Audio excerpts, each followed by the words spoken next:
Bamanyare cɛni muso denmisɛnnin ni mabɔkɔrɔba limanaw k'aw bɛɛ lajɛlen fo ka aw waleɲuman dɔn aw minnu bɛ ka radio joliba lamɛn ni waati in na an b'aw bɛɛ lajɛlen fo dantɛ foli min na an b'a jira aw la k'a fɔ an lamɛnnen don segukaw fana fɛ yen nɔ segu min ye 100 murumuru 1 min bɛ tali kɛ segu n'a lamini an b'u bɛɛ lajɛlen fo k'u ni sɔgɔma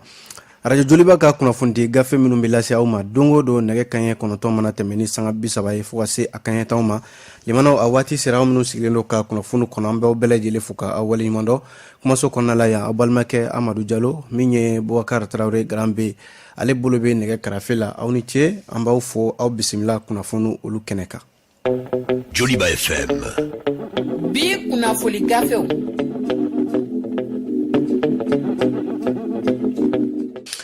limanaw kunnafoni di sɛbɛnw na an b'a daminɛ ni les échos welewele ye ale yɛrɛ daɲɛ fɔlɔ la limanaw a kelen do ka ɲininkali de boloda ko bɛnkan min ni o bilala sen kan ɲɔnɔ mara la kɛrɛnkɛrɛnnenya la dugu min bɛ ni banbanci jɛkulu maaw kun kelen do ka o tigɛ k'o ka damana dugu ye mali kɔnɔna la yan ni o ye farabugu ye limanaw yɔrɔ kɔsa in na nisɔndiya nana farabugu ka sababu kɛ min bɛ tali kɛ maa minnu bɛ a yɔrɔ kofɔlen na ko bɛnkan sɔrɔla donsow ale ni jadisi minnu b'a a yɔrɔ kofɔlen ninnu na yen nɔ walasa o kɛra sababu ye ciden minnu bɛ yen ni Haut Conseil islamique de ye wulikajɔ kɛ a ko siratigɛ la k'u bila ka taa a kɛnɛ kan walasa limanaw a kun bɛ kalo damadɔ bɔ farabugu kun kɛlen don i b'a fɔ ko a damana yɔrɔ mali kɔnɔna la ka sababu kɛ banbanci jɛkulu maaw ka wulikajɔw ye limanaw ni jateminɛ kɛ ko l'an 2001 mars kalo tile 9 ka taa bila l'an 2021 sake ka daminɛ mars kalo tile 11 ka taa bila tile 15 la ciden minnu bɛ ni olu wulila au conseil islamique du Mali tɔgɔ la limanaw ɲɔnɔ mara kɔnɔna la ka se ka kumaɲɔgɔnya boloda jadisiw ani donso jɛkulu minnu bɛ a yɔrɔ kofɔlen ninnu na limanaw walasa u bɛ se ka don dan kelen fɛ ka bɔ da kelen fɛ ka bɛnko la sigidalamaw yɛrɛ olu bɛ se ka bɛnko la cogo min na o la a jirala k'a fɔ ciden caman kɔni ye nin ko in bɛɛ lajɛlen y'i sen don a la sabu bi tɛ kabi décembre kalo la san 2020 a jirala k'a fɔ ciden caman de wulila farabugu ko in na walasa ka se ka kuma jɛrɛw kɛra bɛnkanw kɛra nka o n'a ta o ta limanaw bɛnkan ninnu na i b'a sɔrɔ a mana kɛ tile damadɔ dɔ bɛ bɔ bɛnkan in kɔfɛ ka taa ka walejuguw kɛ min kɛra kɔsa in na limanaw mars kalo min filɛ nin yɛrɛ n'an b'o la mars kalo tile 11 na tile 15 bɛnkan min kɛra donsow ale ni jadisi ninnu ni ɲɔgɔn cɛ limanaw ko a bɛna fɔ fiɲɛ bɔda bɛ ka na fiɲɛ bɛ ka dugudenw fili bi n'o ye farabugukaw ye sabu ɲɔnɔ mara yɛrɛ la a jirala k'a fɔ limanaw fɛn caman bɛ yen o tun bɛ ka kɛ nka olu bɛɛ lajɛlen madara bi sabu caman yɛrɛ y'a sɛmɛntiya k'a fɔ bɛn nana ɲɔnɔ mara in na kɛrɛnkɛrɛnnenya la farabugu fanfɛlaw la caman bɛ bi o kun tɛ se ka bɔ hali k'i ka foro sɛgɛrɛ caman bɛ bi o kun tɛ se ka bɔ ka taa k'i bɛ taa mɔni kɛ limanaw caman bɛ bi k'a fɔ i bɛ bɔ ka taa sugu la walima ka taa jago kɛ o caman kun dabilala jadisiw ka sababu la limanaw ko bi o conseil islamique kɔni ye wulikajɔ min kɛ olu ka ciden minnu taara a kɛnɛ kan limanaw jateminɛ ye min ye bi o ye k'a fɔ ko tare sabu bi ɲɔnɔ mara limanaw kɛrɛnkɛrɛnnenya la farabugu a jala k'a fɔ farabugukaw u bɛ lafiya kɔnɔna la bi o conseil islamique ka wulikajɔ fanba ko a kun de kun ye nin ye jamana kɔnɔna la ni limanaw finitigiw olu de kan ka baara min kɛ ka se ka ni jateminɛ kɛ bɛnkan min bolonɔ bilalen filɛ nin sisan finitigiw kɔni ye taa ni ka segin fɛn fɛn kɛ a yɔrɔ kofɔlen ninnu na limanaw fasiri ka kuma la ko si ma foyi bɔ sɛdenni sɔngɔ la sabu finitigiw tun bɛ farabugu dugu kɔnɔna la nka o bɛɛ n'a ta o ta jadisiw kun kɛlen don ka dugu in koli ni o ye farabugu ye limanaw min ye kɔsa in na o conseil islamique kɔni sera ka baara min kɛ limanaw ka se ka kuma donso ninnu ani jadisi ninnu ɲɔgɔn cɛ ɲɔnɔ mara la ka se ka kuma hali maa minnu tun bɛ bolo la jadisi ninnu bolo olu caman bɛ olu bilala ɲɔnɔ mara in kɔnɔna la yen nɔ a jirala k'a fɔ hali maa dɔw yɛrɛ sugandira o conseil maaw fɛ limanaw segu mara kɔnɔna la ani ɲɔnɔ mara kɔnɔ olu bɛ se ka ko in lajɛ a kana kɛ bɛnkan kɛra nka dɔ kana na a bɔrɔtɔ a nɔfɛ a jirala k'a fɔ ni waati na limanaw min ye o conseil islamique ye a ye nin baara min kɛ nin ye limanaw ni a jirala k'a fɔ ministre min bɛ bolodi ɲɔgɔnma kunna an ka jamana kɔnɔna la yan ani ministre in bɛɛ lajɛlen kɔni ka hakilila di a ko siratigɛ ninnu na min kɔni bɛ se ka fɔ bakurunba la bi limanaw o de ye k'a fɔ o conseil sera ka baara min kɛ nin ye limanaw ko nɔ bɔra la sabu ka délégation fɛn fɛn taara a ko la bi ɲɔnɔnkaw yɛrɛ ye o sɛmɛntiya wa farabugukaw yɛrɛ fana ye o sɛmɛntiya ka jira k'a fɔ kalo 6 min kɛra ni o kɛra daga ye ka bila farabugu sigibaw dala maa tɛ bɔ maa tɛ don limanaw bi ko tari kuma in ye dɛ an ye nin bɔ les échos welewele kɔnɔ aw bonya b'a la. Joliba FM. Bi kunnafoni gafew.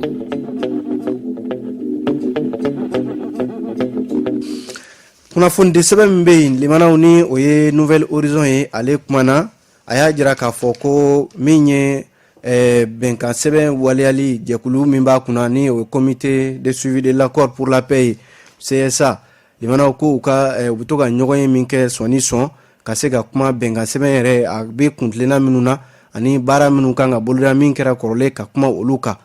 ko a baaraw limanaw Inay Ag Mohamed ale de ye jamanakuntigi bandaw ale de bɛ ka jamanakuntigi nɔna bila ni waati na bɛnkan sɛbɛn a baaraw la a jarala k'a fɔ kunungo an ka marayɔrɔ fɔlɔ Kayikaw fɛ yen ni y'a siɲɛ fɔlɔ ye n k'a fɔ ni y'a siɲɛ filanan yɛrɛ sa kɛ Kidal tɛmɛnen kɔfɛ bɛnkan sɛbɛn jɛkulu maa minnu b'a baara kunna u ka se ka taa sigi in kɛ an ka marabolow la limanaw ko Kayikaw ta kɔni kɛra kunungo o la sa Inay Ag Mohamed ale min bɛ ka jamanakuntigi nɔna bila ale de bɛ jamanakuntigi ka kuma bɛɛ a ko gɛlɛya min limanaw o tɛna se ka kɛ yɛrɛ de kan ka u ka gɛlɛya ninnu bamananw ko ten ko fininɔgɔ o bɛ ko sɔgɔnna la ni bɛnkan maa minnu y'u bolonɔ bila bɛnkan sɛbɛn na u ka gɛlɛya tɛna kɛ a damana gɛlɛya ye fo jamana kuturu bɛɛ lajɛlen ka wuli o la k'u da don o la a bɛ n'a fɔ Inay Ag Mohamed comité de suivi de la filanan min kɛra Algérikaw ka ambassadeur Boalem ale ɲɛna a kɛra ministre ɲɛna k'a fɔ ko gɛlɛya minnu bɛ bɛnkan sɛbɛn yɛrɛ lawaleyali a y'a jira k'a fɔ ko gɛlɛyaw de don limanaw gɛlɛya minnu ni maa minnu yɛrɛ y'u bolonɔ bila suraka ninnu ye olu yɛrɛ de ka gɛlɛya u yɛrɛ dama gɛlɛyaw don nka ko k'a fɔ ka bɛnkan sɛbɛn ko a lawaleyali baliya kɛ o kun ye Inay Ag Mohamed ko olu tɛna sigi k'o ko lajɛ sabu kabi san 2015 limanaw comité de suivi de l'accord pour la paix ale bɛ tani ka segi la bɛnkan sɛbɛn sigi bi k'a kunna a bɛ fɔ a ka taa ɲɛ nka limanaw i b'a sɔrɔ gɛlɛya wɛrɛ bɛ taa ye ɲɛfɛ maaw yɛrɛ t'a dɔn gɛlɛya bɔra yɔrɔ min na nka limanaw kɔsa in na bɛnkan sɛbɛn ka sigi min kɛra Kida sɔja ye sabu Mali Kida a bɛ n'a fɔ cogo min na ka taa sigi in kɛ Kayikaw fɛ yen nɔ kunungo limanaw a kɛra MINUSMA ka lasigiden min ni ale yɛrɛ kan ka jɔyɔrɔ di maa wɛrɛ ma Mohamed Saleh Anadif ale y'a jira k'a fɔ ko nin bɛna fɔ limanaw Mali bɛɛ lajɛlen sigimɛ ka bɛn min kɔnɔ o de waleyatɔ filɛ nin sabu bɛnkan sɛbɛn min na a sigi kɛlen filɛ nin Kayi musow ka ɲɛmaa min bɛ n'o ye kafo Kayikaw fɛ yen Madame Fofana Aramata Sisoko ale y'a jira k'a fɔ k'olu kun sigin bɛ ka nin kɔnɔ a mɛnna olu sigin bɛ u bɛ ka hakili la ko Kayikaw sigin bɛ u tɛ ka Mali gɛlɛya ye u b'a bɛɛ lajɛlen ye wa u b'a bɛɛ mɛn bɛnkan sɛbɛn kulu lawaleyali min filɛ n'u nana a sigi kɛ Kayikaw fɛ yen a ko a bɛna fɔ ŋɔni dɔ tun b'olu sen na walima dusukasi dɔ tun b'olu kan limanaw dusukasi in de wulilen filɛ sabu a na kɛ sababu ye kɛnɛ in ka fɛn fɛn ye olu fɛla ye u n'a fɔ bɛnkan sɛbɛn ko la o ye min ye maliden bɛɛ lajɛlen hakilila ye bi u ka se ka na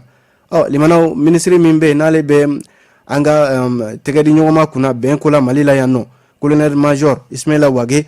ale yɛrɛ ye kuma ta limanaw a ko bi ministre so in ka baara nin ye a la wolobilanjirɔ dɔ ye sabu ka se ka bɛnkan sɛbɛn ni ka ta ka bɔ Bamako yan a ɲɔɲɛw bɛɛ lajɛlen de tun bɛ kɛ Bamako yan k'a bɔ yan ka taa n'a ye an ka marabolow kɔnɔ limanaw jamanaden bɛɛ k'a dɔn min bɛ sen na bɛnkan sɛbɛn bɛɛ ka se ka i da don a la i ka fɛla ye min ye a ka lawaleya walima a kana lawaleya ni fɛla fɔra o fana na dɔn a jirala k'a fɔ min kɛra Kayi nin ye limanaw ko nin ye a la ko ɲuman dɔ ye sabu ka kɛ Kidal ka bɔ yen ka taa n'a ye Kayi i n'a fɔ Inay Ag Mohamed ale yɛrɛ ka fɔ la a ko n'i y'a ye bɛnkan sɛbɛn in bi a tɛ ka se ka lawaleya gɛlɛyaw b'a la san joli joli bɛnkan sɛbɛn bolonɔ bilala ko bɛn ka na nka hali sisan o bɛn kelen sen tɛ ka sɔrɔ a ko a olu tɛn'u ɲɛ tugu maa minnu bɛ k'u sen tereke a kan dɛ maa minnu y'u bolonɔ bila bɛnkan sɛbɛn in na limanaw ni olu yɛrɛ dama de tɛ se ka bɛn k'a fɔ jamana ɲɛmaaw bɛn'u sigi k'olu layɛ u ka bɛnbaliya la n'o bɛna kɛ sababu ye CSA baaraw tɛ ka ɲɛ sɔrɔ ina ye Agu Mohamɛdi ko o tɛna kɛ ko ye k'olu bɛn'u sigi o kan u k'a lajɛ gɛlɛya min b'u ni ɲɔgɔn cɛ limanaw u ka gɛlɛya ninnu furakɛ u yɛrɛ dama ni ɲɔgɔn cɛ u ka fisa u ka kɛ a damana ko ye jamana kɔnɔna la. Mahamani Ture ale de ka fasiri don ale ye Nouvelle Horizon kelen limanaw a jirala k'a fɔ ko min ye Covid-19 pikiri ye boloci min n'a fɔra ko o bɛ kɛ ko a bɛna daminɛ dɛ faamaw ka kuma la minisiri min yɛrɛ bɛ n'ale bɛ an ka jamana kɛnɛya ko kunna Dr Fanta Sibi ale de ye nin kuma sɛmɛntiya yɔrɔ vaccin min filɛ nin n'o ye fura ye u k'a ma ko Covax AstraZeneca a jirala k'a fɔ ni a dosi 396 o de nana Mali kɔnɔ Mali ye hakɛ fɔlɔ min sɔrɔ o y'o ye o la Oxford AstraZeneca fura in yɛrɛ tɔgɔ y'o ye a jirala k'a fɔ minisiri min bɛ an ka kɛnɛya ni ɲɛtaa kunna Dr Fanta Sibi a ko boloci ko a bɛ daminɛ nin dɔgɔkun yɛrɛ kɔnɔ a na kɛ sini yɛrɛ araba limanaw Mali ka boloci ko a bɛ daminɛ a jirala k'a fɔ n'i ye jateminɛ kɛ limanaw yɔrɔ vaccin a nafuradama ni sisan cɛ min ye jamana faamaw ye olu kɔni ɲinini suguya bɛɛ lajɛlen kɛ hali n'a sɔrɔla setigi jamana minnu bɛ yen nanzara jamanaw olu dɔw tun ye a ko jɔ fɔlɔ k'a fɔ k'a bɛ ka kɔlɔlɔ lase olu ma nka limanaw a bɛna fɔ bi vaccin in n'o ye fura in ye a bɛ se ka kɛ k'a sɔrɔ ni baasi foyi tɛ a la o sɛbɛntiyara jɛkulu fɛ i n'a fɔ UNICEF i n'a fɔ CP i n'a fɔ fana min bɛ tali kɛ Organisation Mondiale de la Santé ni o ye OMS limanaw ko a kun de ye walasa Covid-19 n'o ye bana cɛjugu ye ale bɛ se ka kɛlɛ ka bɔ diɲɛ bɛɛ lajɛlen kɔnɔna la cogo min na limanaw ko a ka kan a ka ɲɛfɔ Mali yɛrɛ kɛra jamana ye n'i ye Sahel jamanaw lajɛ jamana minnu bɛ Sahara kɔnɔna la Mali kɛra jamana fɔlɔ ye min ye fura in sɔrɔ yɔrɔ a kunbɛli la min kɛra mars kalo yɛrɛ daminɛ la Moktar Wane ale min ye premier ministre ye ale y'a ka nisɔndiya jira kosɛbɛ a ko siratigɛ ninnu na k'a jira k'a fɔ ko vaccin minnu nalen filɛ nin limanaw min bɛna kɛ sababu ye ka bana in ka a kɛlɛ ka bɔ an ka jamana kɔnɔna la kunungo minisiri min bɛ kɛnɛya ko kunna n'o ye Dr Fanta Sibi ye ale ye kunnafonidilaw ladɔnniya k'a fɔ ko boloci n'o ye coronavirus boloci ye k'a bɛ daminɛ nin dɔgɔkun yɛrɛ kɔnɔ sini araba Mali fantan ani 4 bɛɛ lajɛlen fɛ limanaw Dr Fanta Sibi y'a jira k'a fɔ ko boloci in kɔni bɛ daminɛ nka maa minnu bɛ yen ni o boloci in bɛ daminɛ olu la fɔlɔ o ye dɔgɔtɔrɔw ye olu minnu yɛrɛ bɛ banabaatɔw cɛla sanga ani waati bɛɛ lajɛlen ani minnu bɛ yen ni olu de kan ka furakɛ fɔlɔ maa minnu si janfalen don ka taa san 60 la ka yɛlɛ ka taa bana in ko a bɛ dadigi kɛ olu de la olu de n'a a bɛ ɲɔgɔn kan kuma bɛɛ boloci k'a bɛ daminɛ olu de la kuma filɛ nin ye limanaw fasiri don an y'a bɔ Nouvelle Horizon kɔnɔ sɔgɔmada in na aw bonya b'a la Joliba FM bi kunnafoni gafew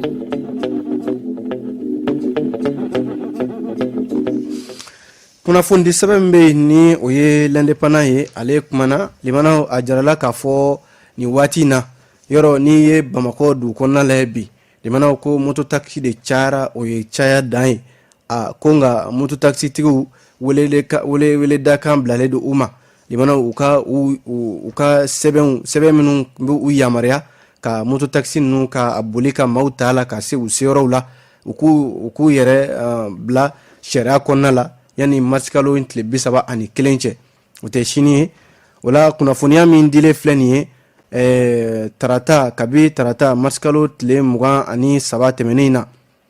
commandant major Munkoro jɛmukan dɔ senfɛ association femme éthique olu ka bɔlɔlɔ sanfɛ olu de ye nin kuma fɔ limanaw a kɛnɛ ka colonel major Munkoro ye Ida Suɲɛ k'a jira k'a fɔ ko min ye moto taxiw ye u cayara kosɛbɛ Bamakɔ dugu kɔnɔna la bi fɛn min don n'a cayara limanaw a ka kan a ka don sariya kɔnɔna la nka ko in yɛrɛ n'i ye jateminɛ kɛ maa minnu kun bɛ kɛnɛ ka yen nɔ i n'a fɔ mototaxi u ka cakɛda dɔ bɛ yen n'u k'a ma ko telima o ɲɛma Awa Traoré ale y'a jira k'a fɔ waati min na olu b'u ka jɛkulu in bila sen kan mototaxi baarakɛyɔrɔ in san 2018 o y'a sɔrɔ sariya kɔni tɛ a ko la Mali kɔnɔna la yan nka min ye collectivité territoriale n'o y'an ka marabolo ninnu ye ani mairie du district olu kun ye hakɛ dɔw ta u kama k'a fɔ ko u ka boli sariya kɔnɔna la a y'a jira k'a fɔ ko sɛbɛn kɔni tɛ bi sɛbɛn min bɛ mototaxi ninnu u ka hukumu u bɛ se ka bila hukumu kɔnɔna la n'o tɛ a waati a daminɛ olu yɛrɛ kun ye min jagoya u yɛrɛ kan k'a fɔ u tɛna muso lasirilen u t'olu ta moto ninnu kan hali maa minnu bɛ yen fana ni denmisɛnnin fitininw b'u bolo k'u ta ka sigi moto sanfɛ k'a fɔ u bɛ taa dugu cɛci n'u ye u tɛna o kɛ nka maa kelen moto kelen u kun y'o de jagoya u yɛrɛ kan bi n'a fɔra ko faamaw bɛna sariyaw ta a ko la walasa mototaxi tigi ninnu u bɛ se ka u yɛrɛ bila sariyaw kɔnɔ o y'a jira k'a fɔ ko Awa Traoré in ka fɔ la k'o ye o ye a la damana ko ɲuman ye min bɛ sen na sisan limanaw syndicaliste min bɛ yen ni aw bɛ taxibolilaw tɔgɔ la ale fana ye kuma ta kɛnɛ kan sabu a y'a jira k'a fɔ ko bi ko taxitigiw n'o ye mototaxitigiw ye olu nana u na kan limanaw k'a kɛra gɛlɛya ye taxibolilaw ma sabu a bɛ n'a fɔ u ni ɲɔgɔn cɛ mototaxi yɔrɔ don o don i b'a fɔ dɔ de bɛ fara a kan don o don dɔ de bɛ fara hakɛ kan limanaw a bɛ n'a fɔ o kɛra dadigi yɛrɛ ka ɲɛsin taxibolilaw ma n'o ye mobili taxibolilaw ye limanaw k'a ka kan mototaxi ninnu u ka se ka don bɛrɛ la u ka don sariya kɔnɔna la sariya min bɛ u yamaruya u ka moto boli walasa kɛnɛ in ka yen nɔ commandant major Munkoro ani maire du district maaw k'u bɛ wuli ka jɔ la bi walasa mototaxi bolilaw limanaw u bɛ se ka bila sariya kɔnɔna la sariya min b'a to u bɛ moto boli sariya min fana b'a to sɛbɛn minnu bɛ yen ni o yamaruya n'o kan ka di u ma o ka di u ma o sɛbɛnw na a jirala k'a fɔ maa maa bɛ yen k'i bɛ mototaxi in boli kasiki n'o ye kunkolo datugulan ye o fila o kan ka y'i bolo wa min ye assurance ye i kan k'o fana sara wa hali jɔyɔrɔ ko la n'a ma ɲɛ ko i bɛ jɔ faso ka dugukolo de kan i b'o fana sara a n'a chauffeur ninnu minnu b'a mototaxi ninnu boli sɛbɛn ka y'i bolo n'o ye permis de conduire ye permis wa i si o dɔgɔyalen o ka kɛ san 18 o de y'a to maire district Adama Sangare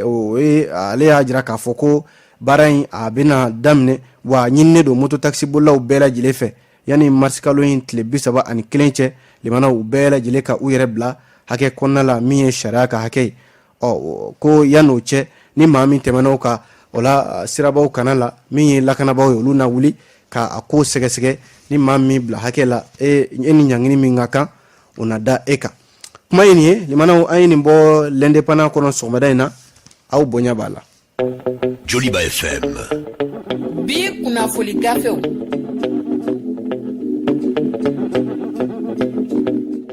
kunnafoni sɛbɛn min bɛ yen ni o ye le soir de Bamako ye ale y'a jira k'a fɔ ko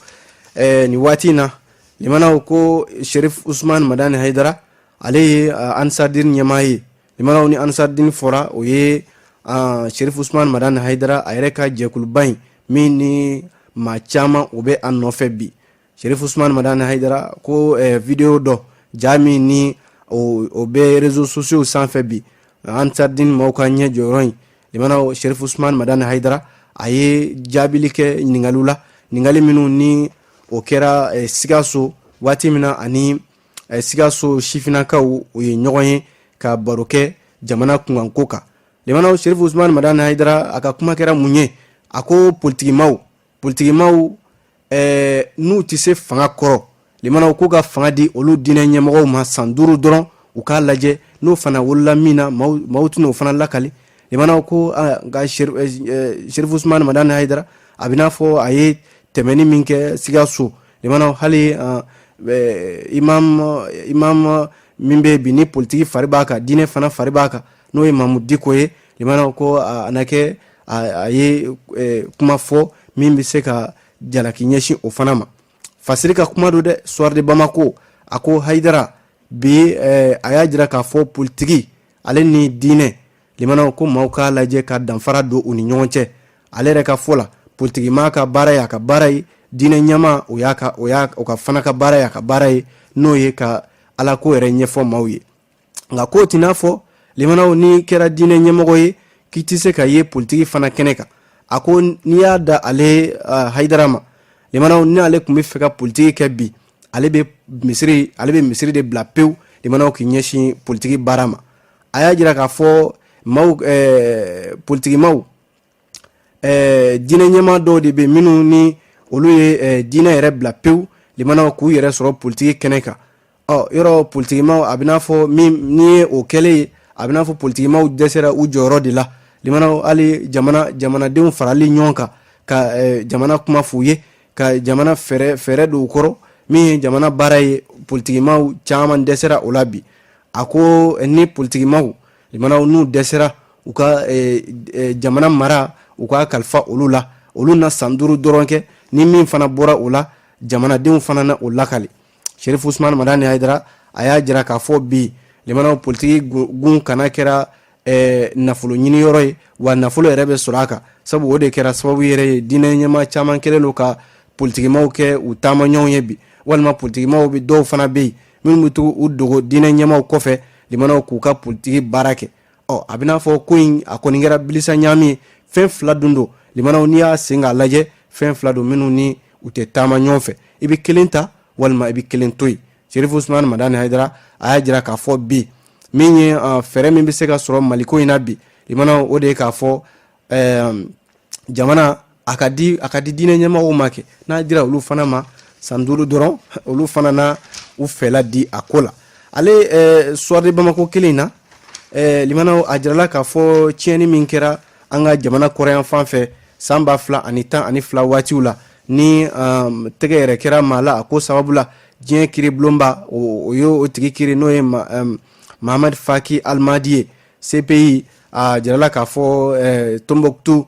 san 2012 yɔrɔ Ahmad Al-Faki Almadi ale ɲɛngina CPI fɛ diɲɛ kiri bulonba k'a fɔ a ye tanamako o ta ka ɲɛsin Tombouctou yɔrɔ minnu bɛ yen ni maaw ɲɛ jɔyɔrɔw don misiri minnu bɛ yen ni maaw bɛ a tɔgɔ fɔ diɲɛ fan bɛɛ lajɛlen fɛ ani yɔrɔ sahali minnu bɛ Tombouctou mara la hali maa minnu bɛ yen limanaw olu ka hakɛw ndara kelen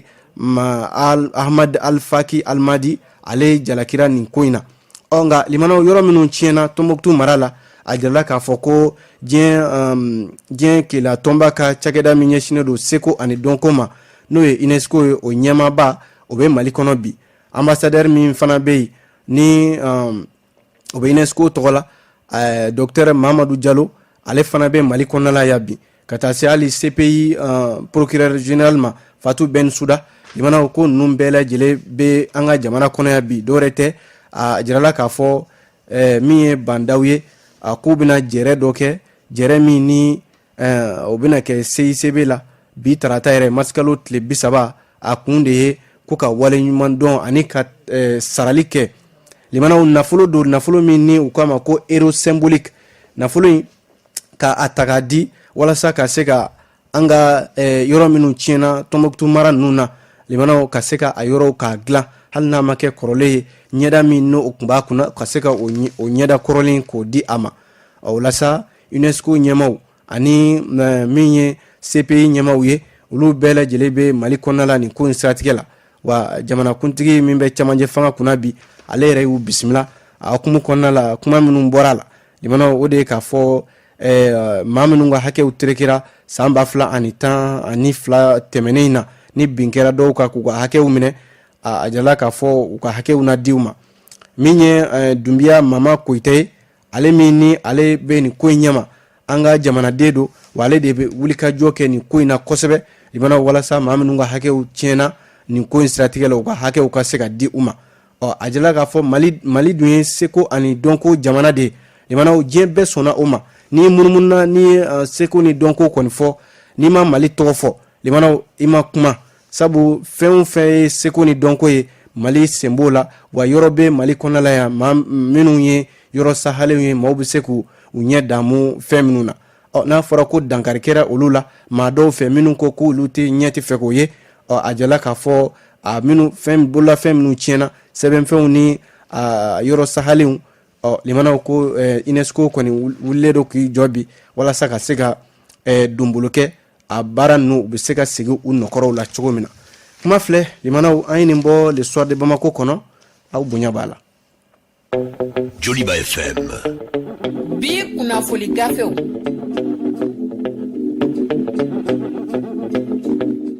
Limanaw waati na ka waati an bɛ bi kunnafoni bila ni kan yan ka u bɛɛ lajɛlen fo ka waleɲuman dɔn an sera ka min lakale aw ye ka bɛn ni waati o nin ye kunnafoni lakala balimakɛ Amadu Jalo fɛ min ye Bukar Traore ale bolo